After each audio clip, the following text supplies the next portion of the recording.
Hello दोस्तों, नमस्कार। प्रयागराज से मैं प्रवीण महूलियार स्वागत करता हूं डेली डोज के इस नए फ्रेश एपिसोड में। आज की वीडियो में आप सभी के लिए काम की कई खबरें लेकर आया हूं, लेकिन सबसे पहले question of the day. CFC का फुल फॉर्म क्या होता है? वो सीएफसी जो रेफ्रिजरेटर्स और एसी में इस्तेमाल होते हैं, और इससे हमारे एनवायरनमेंट को क्या नुकसान होता है, कमेंट करके अपना जवाब दीजिए। अगर आपको नहीं पता है तो जवाब पढ़िए और जानिए सीएफसी से हमारे एनवायरनमेंट को क्या नुकसान होता है।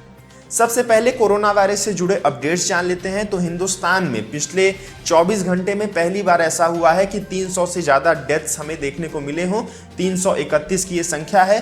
Total number of reported cases 9,980 है, जो कि total number of reported cases in India 2,66,000 के पार पहुंचा देता है। रिकवर होने वालों की संख्या 1,30,000 पहुंच चुकी है और total number of deaths in India 7,490 पहुंच चुकी है। पूरी दुनिया की बात करें तो 71,36,000 से भी ज्यादा रिपोर्टेड केसेस, मरने वालों की संख्या 4,06,000 से ज्यादा और रिकवरिंग केसेस की संख्या है 31 लाख। कल 8 जून को देश के कई हिस्सों में लॉकडाउन पार्शियली खुल चुका है। आप सभी को पता है क्या करना है। जब जरूरत हो, अत्यधिक आवश्यक हो तो ही बाहर जाइए, नहीं तो घरों में रहिए, सुरक्षित रहिए।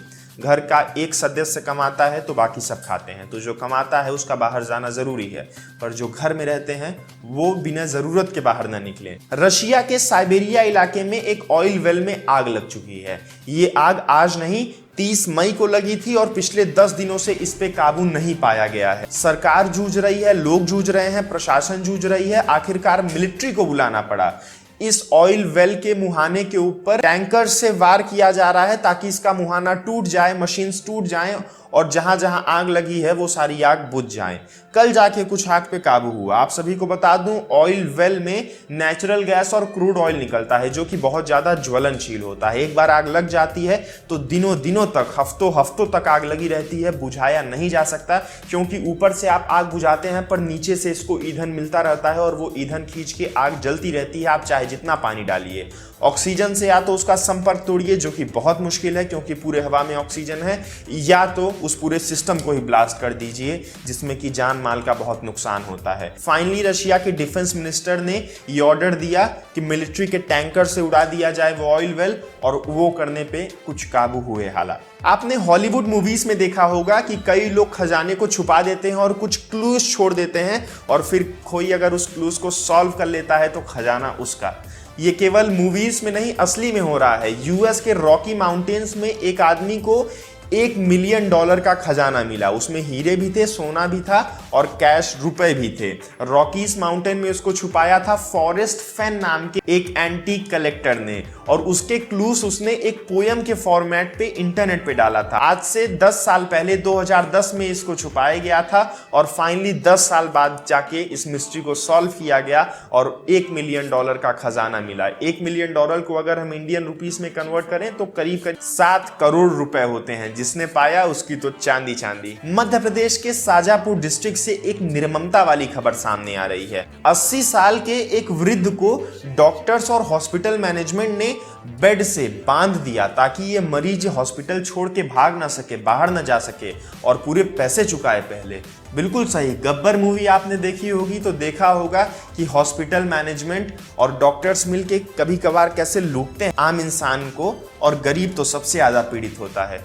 एमपी से ये खबर है। एक बूढ़ा आदमी अपनी जांच कराने गया अस्पताल, लगभग 10,800 का बिल बना जो कि उसकी बेटी ने भरा। जब डिस्चार्ज की बात आई तो हॉस्पिटल ने 10,000 रुपए की डिमांड और की और कहा तभी हम डिस्चार्ज करेंगे।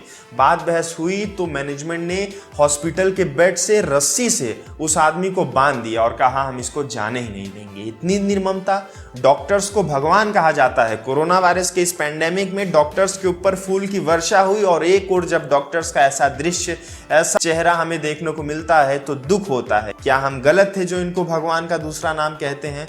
क्या ये लुटेरे हैं? यही सब सवाल मन में आते हैं। हाल फिलहाल खबर दौड़ी, केस भी दर्ज हुआ और उस हॉस्पिटल को सील कर दिया गया। आपका इस पे क्या सोचना है, कमेंट करिए। मध्य प्रदेश के भाजपा के एक दिग्गज नेता ज्योतिरादित्य सिंधिया को कोरोना वायरस में पॉजिटिव पाया गया। इन्हें ही नहीं बल्कि इनकी मां राजमाता सिंधिया को भी कोरोना वायरस के लिए पॉजिटिव टेस्ट किया और इनको मैक्स हॉस्पिटल दिल्ली में भर्ती किया गया है इलाज के लिए। मैक्स हॉस्पिटल को कोविड-19 हॉस्पिटल में तब्दील कर दिया गया है फिलहाल के लिए। यही दो नेता नहीं हैं जिनको कोरोना वायरस से पीड़ित पाया गया है, बल्कि संबित पात्रा जो कि बीजेपी के प्रवक्ता हैं, उनको भी कोरोना वायरस के लिए असिम्प्टोमिक तौर से पॉजिटिव पाया गया। लेकिन 8 जून को वो रिहा कर दिए गए हॉस्पिटल से, क्योंकि वो मुक्त हो चुके थे कोरोना वायरस से, वो ठीक हो गए थे। अरविंद केजरीवाल सीएम दिल्ली भी इस समय तबीयत खराबी की वजह से जूझ रहे हैं। इंटरनेट पे लोग इनको ठीक होने की कामना कर रहे हैं। कोरोना वायरस के लिए इनका सैंपल भेज दिया गया है और जल्द ही पता चल जाएगा क्या अरविंद केजरीवाल को भी कोरोना वायरस हुआ है। अगर इनको होता है तो दिल्ली में तो हड़बड़ी मच जाएगी, लेकिन सरकार संभाल भी लेगी जहां तक लगता है हमें। समझने की बात क्या है, सीखने की बात क्या है, जब बड़े बड़े नेता, बड़े बड़े लोग दुनिया भर के कोरोना वायरस से नहीं बच पाए हैं तो हम आप कौन होते हैं।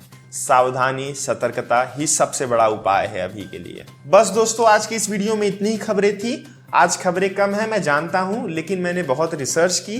खबरें जब लगता नहीं कि डेली डोज में लाने लायक है तो मैं नहीं लाता हूं, क्योंकि जो सच्ची काम की जरूरी खबरें हैं मैं वही आप सभी के सामने रखना चाहता हूं। इसी तरह हमें प्यार देते रहिए, हमारी वीडियोस को देखते रहिए और अभी के लिए दीजिए हमें इजाजत। जय हिंद, जय भारत।